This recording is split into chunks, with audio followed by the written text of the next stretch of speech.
Kaunlaran sa Bangsamoro. Tumatalakay sa mga programa at positibong pagbabago sa loob at labas ng rehiyon ng Bangsamoro. Magbibigay kaalaman sa mga isinusulong, ginagawa at nagawang kaunlaran sa Bangsamoro Autonomous Region in Muslim Mindanao. Mapapanood tuwing Lunes hanggang Biyernes sa official Facebook page ng Bangsamoro Multimedia Network o BMN at Kaunlaran sa Bangsamoro. Kaunlaran sa Bangsamoro. Kaunlaran sa Bangsamoro.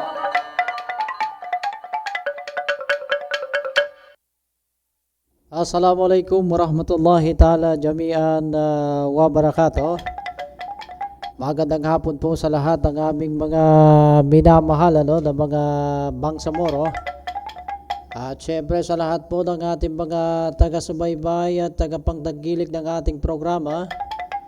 Sa ating pong mga kapatirang mga Kristiyano, isa pong magandang hapon ang aming pagbati sa inyong lahat. At syempre bago ko rin makalimutan mga kabangsamoro ang ating mga kapatiran, ang ating mga kapatid na indigenous people, ang mga Tedorayan. Fiyotamagan po sa inyong lahat, sa lahat-lahat ng aming mga minamahal na Bangsamoro. Ayan, araw po tayo ngayon mga kabangsamoro ng Martes, May 21, 2024. At syempre mabuhay po ang lahat ng mamamayang Bangsamoro ngayong araw. Sa ngalan po ng BMN Technical Team sa panguna ni Executive Director Mampay Diaz sa Manudi Ahmad.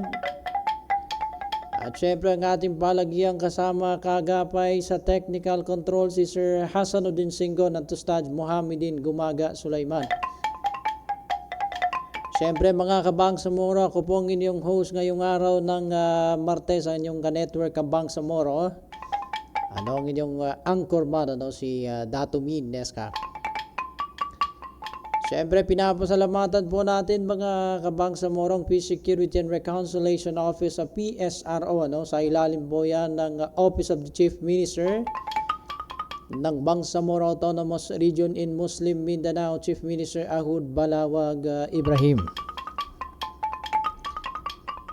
Atin pa rin ipagpapatuloy mga kabangsamoro ang mga programa at serbisyo ng Ministry of Social Services and Development.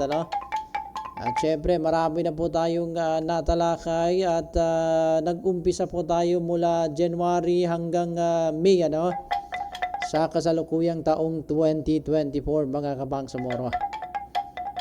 At kasama pa rin sa programa ng MSSD ngayong buwan ng Mayo taong 2024,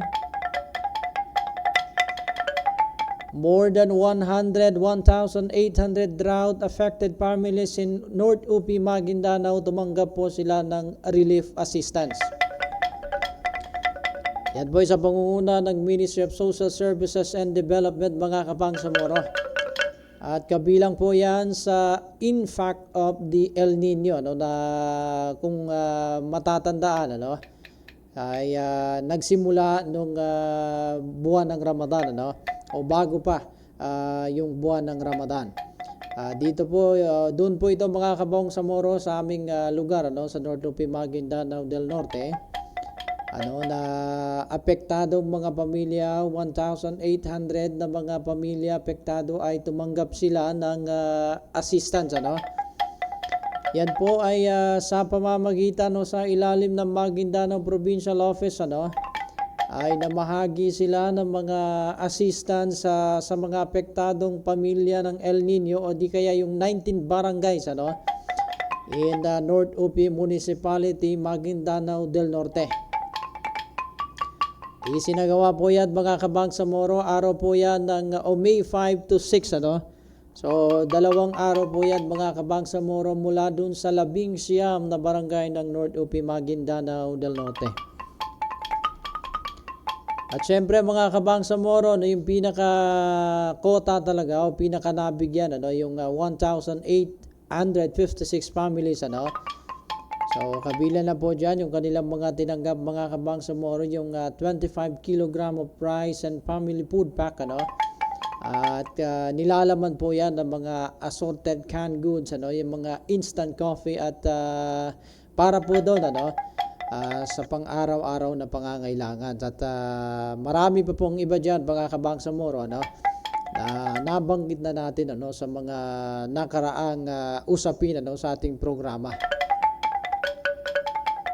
So, siyempre, ang intervention na yan, mga kabangsamoro, ay bahagi pa rin yan ng Emergency Relief Assistance o ERA program of the MSSD. Ano?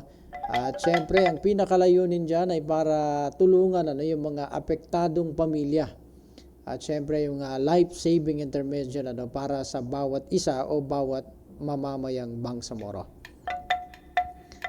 So yan po mga kabangsamoro, ano, doon po yan sa North UP, Maguindanao del Norte. Samantala mga kabangsamoro, 51 IDPs in Sultan Mastura, tumanggap po sila ng emergency shelter assistance. Ano? So, sa Maguindanao del Norte po yan mga kabangsamoro, the Ministry of Social Services and Development sa ilalim ng Disaster Response and Management Division ano, o DRMD, nagsagawa po sila ng emergency shelter assistance ano, payout to 151 typhoon Paing ano, affected families in Sultan Mastura. So, ibig sabihin ano, ay nung nakaraang bagyong Paing Papoy daw mga kabangsamoro at ngayon ay karagdagang tulong para dun sa mga nawala ng bahay mga kabangsamoro upang magkaroon sila at tumanggap sila ng emergency shelter assistance. Ano? Dito po yan sa Sultan Mastura, May 7, 2024 mga kabangsamoro, ngayong taon. Ano? Di kaya ay ngayong buwan. Bawat pamilya doon mga kabangsamoro, bawat benepisaryo ay tumanggap sila ng 20,000 ano, para po doon sa mga malaki yung damage. Ano? Yung mga majorly damage sa yung kanilang pabahay mga kabangsamoro, 20,000. At syempre 30,000 naman mga kabangsamoro yung talagang severely damaged. Ano ibig sabihin wala talaga no? Walang kinakailangan na magtayo ng another na house mga kabangsamoro, ay 30,000 po yung binigay sa kanila to rebuild ano, their another homes. At syempre doon sa 151 mga kabangsamoro internally displaced person mga kabangsamoro, ay total of 104 po yung majorly damaged houses. Ano? Ibig sabihin yung talagang malaki din yung apektado. At siyempre yung 47 houses naman mga kabangsamoro ay galing po yan sa 16 from Simoy Sisor. Ano? At 14 barangay naman mula sa Tarikan, 8 from Barangay Tambo. Ano? And 6 naman from Barangay Bungabong. Ano? 2 naman from Barangay Bulyok and 1 naman from Tapayan. So, kabilang po yan ano, doon sa programang Emergency Shelter Assistance Program ano, ay bilang karagdagan mga kabangsamoro doon sa mga talagang apektado na wala ng bahay o di kaya yung kanilang pang-araw-araw ano, ay agarang nakatanggap sila ng mga karagdagang assistance mga kabangsamoro. At syempre, nandyan po mga kabangsamoro yung mismong dinaluhan ni Mayor Julfikar Ali, ano, H. Panda, ano, syempre yung Sir Tony Raiz Jazuri, Minister ng Ministry of Social Services and Development, mga kabangsamoro. Panoorin po natin mga kabangsamoro yung mga ilang video ano, ng mga tumanggap ng assistance ng Ministry of Social Services and Development sa Bangsamoro muna. MSSD BARB at your service. Assalamualaikum at magandang araw mga kabangsamoro. Matagumpay ang isinagawang distribution ng MSSD sa pangunguna ng Disaster Response and Management Division o DRMD ng mga cleaning kits, mineral water containers at aqua tubs para sa 75 na pamilya sa Purok Pinjaman, Barangay Poblasyon 9, Cotabato City nitong nakalipas na May 2, 2024. Ang nasabing distribution ay sa ilalim ng programang Water, Sanitation and Hygiene o WASH program na layo maghatid ng suporta para sa mga vulnerableng mga komunidad na apektado ng kakulangan sa malinis na tubig, palikuran at kalinisan. Sa kabilang dako naman binigyang diin ni Melia Ucom, WASH officer, ang kahalagahan ng kalinisan para sa mga komunidad sa rehiyon. So ito po ay binibigay natin mula sa water and sanitation and hygiene program ng DRMD, ng MSSD. So gusto natin tulungan kahit papaano yung ating mga residente na malapit sa dumping site kasi kailangan po nila ito para sa personal na hygiene at saka yung kapaligiran po nila. Kahit papaano maibsan natin yung pangangailangan nila sa tubig. Samantala, nagpaabot naman ng pasasalamat ang isa sa mga beneficiaries sa isinagawang distribution. Supura ko sa bar.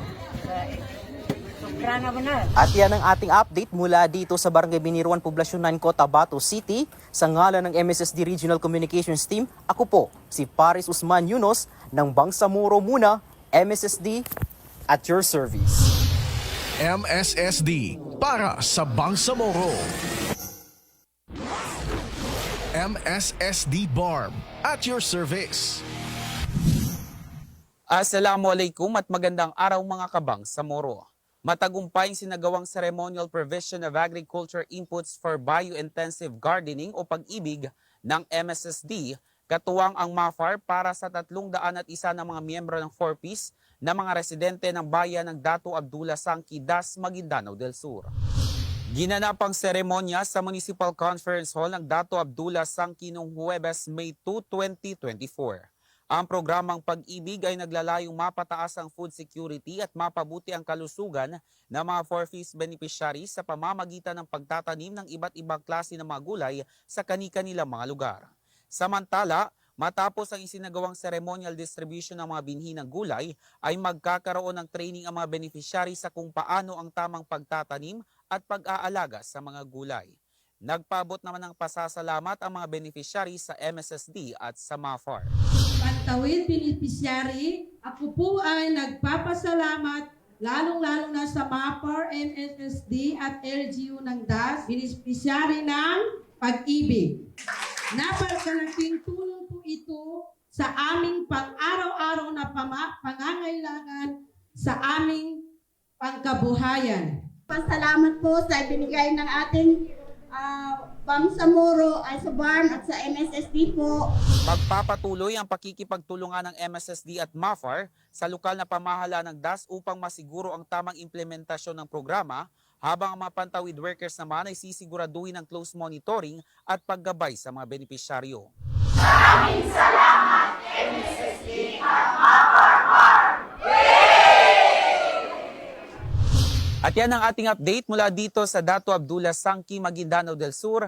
Sa ngalan ng MSSD Regional Communications Team, ako po si Aljabar E. Musa ng Bangsamoro Muna, MSSD at your service. MSSD para sa Bangsamoro. MSSD Barb at your service. Assalamualaikum at magandang araw mga kabangsamoro.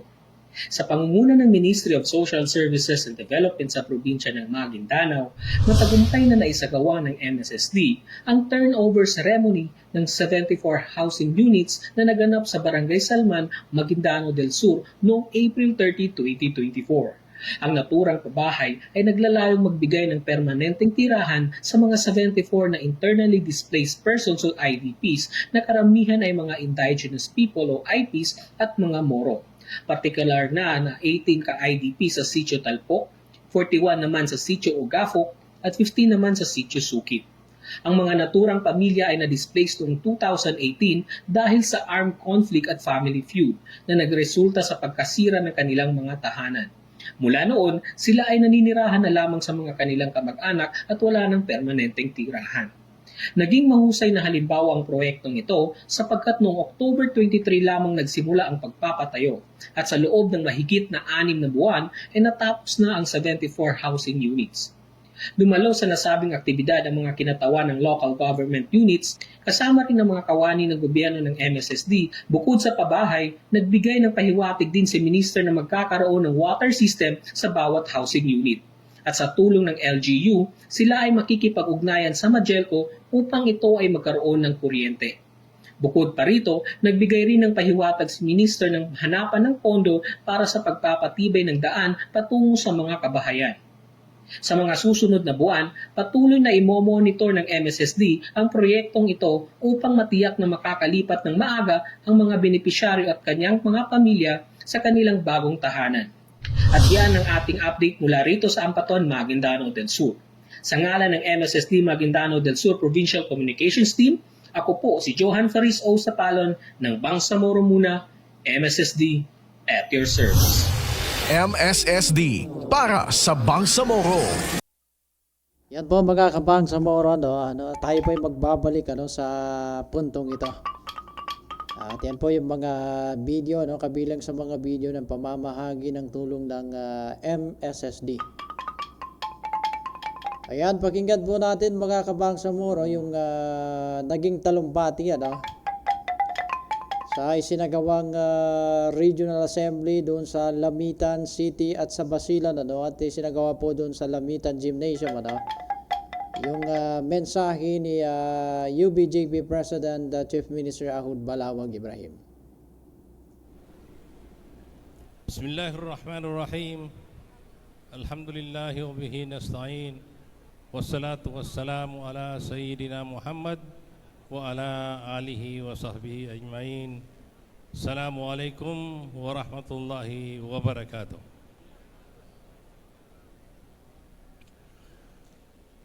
Sa lahat ng ating mga party leaders, mga membro, kaalyado at supporters dito sa mga probinsya ng Basilan at Lamitan City, isang taus-pusong pagbati mula sa ating mas lalo pang lumalakas na partido, ang United Bangsamoro Justice Party o UBJP, na siyang political party ng Moro Islamic Liberation Front o MILF.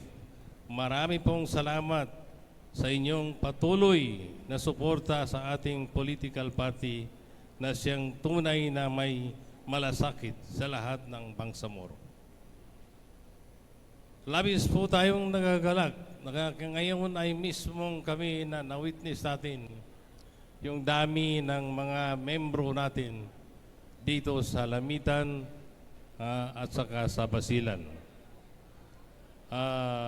This is a very encouraging gathering na nagbigay sa amin ng lakas ng loob na inshallah tayo ay mananalo dito sa Basilan at sa Lamitan. Inshallah. Salamat sa ating napakabuting kaibigan at kasama ng UBJP, Basilan Governor Jim Saliman, sa kanyang Vice Governor, Board Members, Mayors, Vice Mayors, Municipal Councilors, mga barangay LGUs, mga hanay ng MILF at UBJP dito sa probinsya. Sina MP Dan Asnawi, MP Musbir Alauddin, Ustaz Faiz Alauddin, at sa inyong lahat, marami pong salamat sa inyong patuloy na napakainit na suporta sa ating political party. Marami pong salamat. Isang palakpakan sa inyong lahat.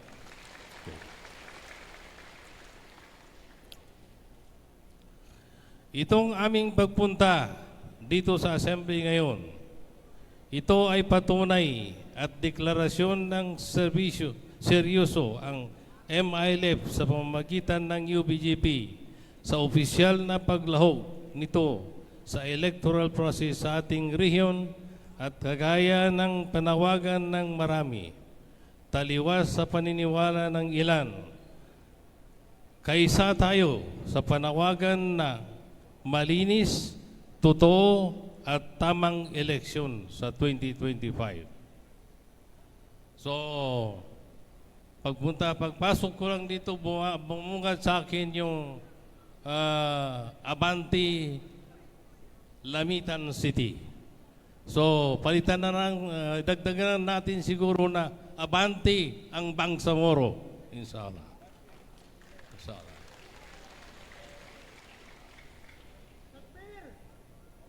Allahu Akbar. Bilang pagbalik tanaw, parang kailan lang nung kami ay nagtatago mula sa puwersa ng gobyerno sa bundok at sa lilim ng mga puno. Parang kailan lang din na sinimulan natin ang revolusyon, hindi para kontrolin ng gobyerno ng bansa, kundi upang mabago ang matagal ng sistemang hindi makatarungan para sa ating mga kapwa bangsamoro. At sa pag-aalala ko na mga bagay na yan, isa po ang lalawigan ng Basilan at Lamitan City sa di makalimutan na UBGP dahil mula parang may lunsad ang partido, buo na ang suporta sa ating mga ng bangsamoro dito. At naniniwala din po kami na mas magiging buo pa ang suportang ipinakita ninyo sa mga susunod pang araw, buwan at taon. Magsumikap po tayo kami para may hatid ang may patuloy ang ating reforma sa gobyerno para sa inyo. Actually, itong laban natin ngayon, laban sa UBGP, ito ay karugtong ng laban natin noon sa pamamagitan ng sandata. Alam ninyo na kayo rito sa Basilan, Lamitan, kasama namin kayo sa simula pa ng laban nating mga bangsamoro. Alam ninyo na kung hindi tayo lumaban, siguro wala nang bangsamoro ngayon. Kasi mayroong pilit na puwersa na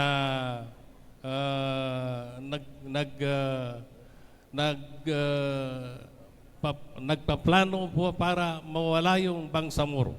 Kasi ang tingin nila sa bangsamoro ay balakid sa gobyerno, balakid sa development ng gobyerno. So ngayon, alhamdulillah, kasama namin kayo noon, ngayon ay kasama pa rin namin. At inshallah, dahil sa ating pagsasama, isa na ito na magiging tanda para tayo ay mag-succeed, inshallah. Itong laban natin ngayon ay ito ang final na laban. Dahil kailangan natin na mabago ang sistema. At ang pagbabago ng sistema lamang na ito ay sa pamamagitan ng political na exercise na tulad nito na ang mamumuno sa atin ay yung mga taong talagang gustong mabago ang sistema. Okay.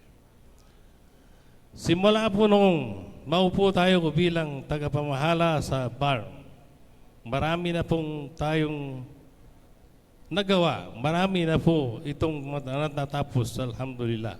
Pero marami pa po tayong dapat na gawin. Marami na po tayong natapos na mga proyekto. Natapos na hinihintay ng marami sa loob ng napakahabang panahon.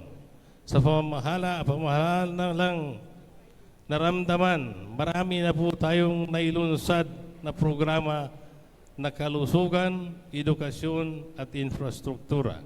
Marami na po tayong mga batas na nasimulan at natapos. Marami na po tayong gumaganang mekanismo pagdating sa quick response at marami pa ang darating, inshallah.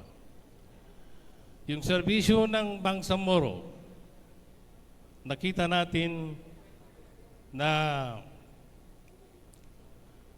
siguro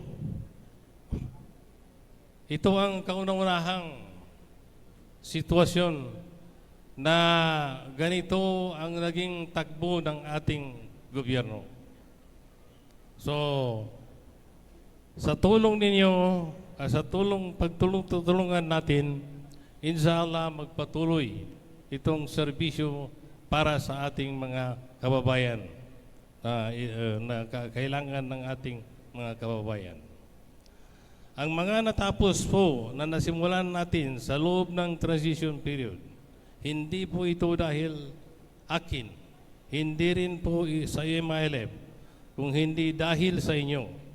Tandaan po natin na kayo ang pinagmulan ng lahat ng ito.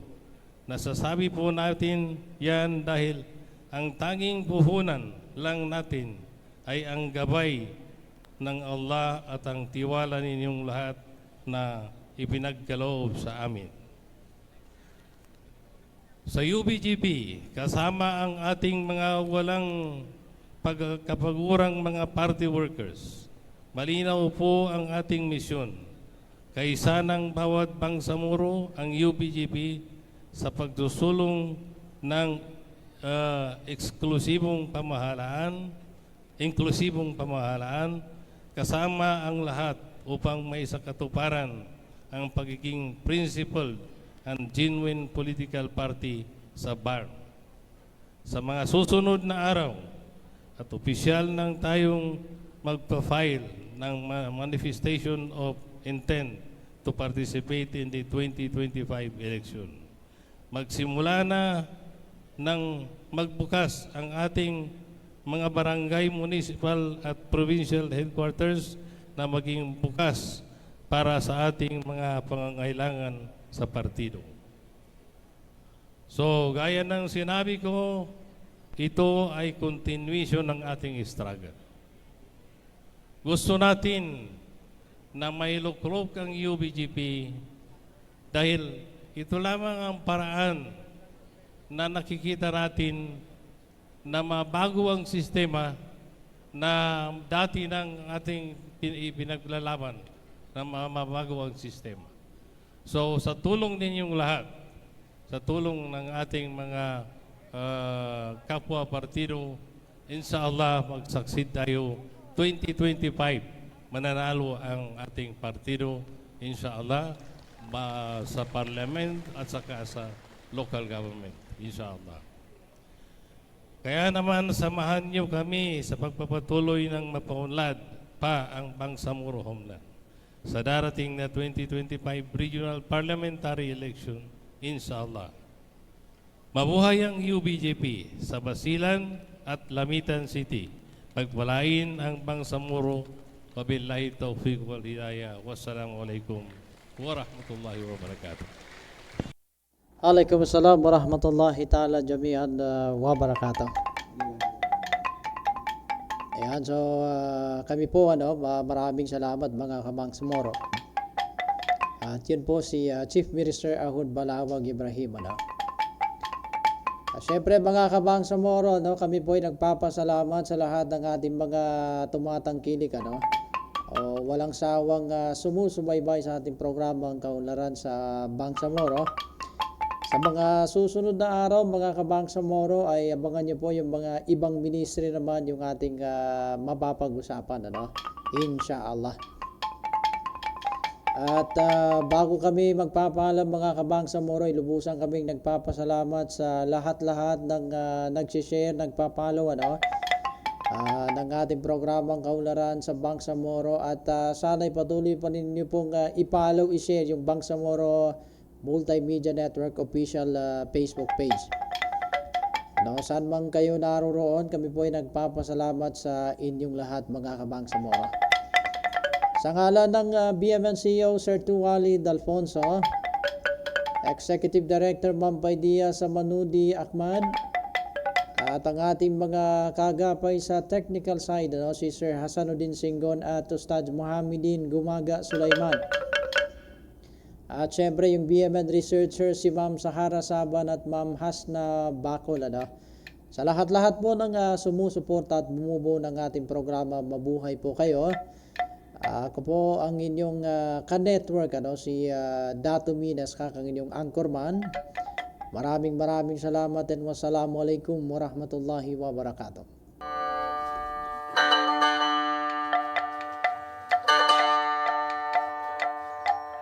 Kaunlaran sa Bangsamoro. Tumatalakay sa mga programa at positibong pagbabago sa loob at labas ng rehiyon ng Bangsamoro. magbibigay kaalaman sa mga isinusulong, ginagawa at nagawang kaunlaran sa Bangsamoro Autonomous Region in Muslim Mindanao. Mapapanood tuwing Lunes hanggang Biyernes sa official Facebook page ng Bangsamoro Multimedia Network o BMN at kaunlaran sa Bangsamoro. Kaunlaran sa Bangsamoro. Kaunlaran sa Bangsamoro.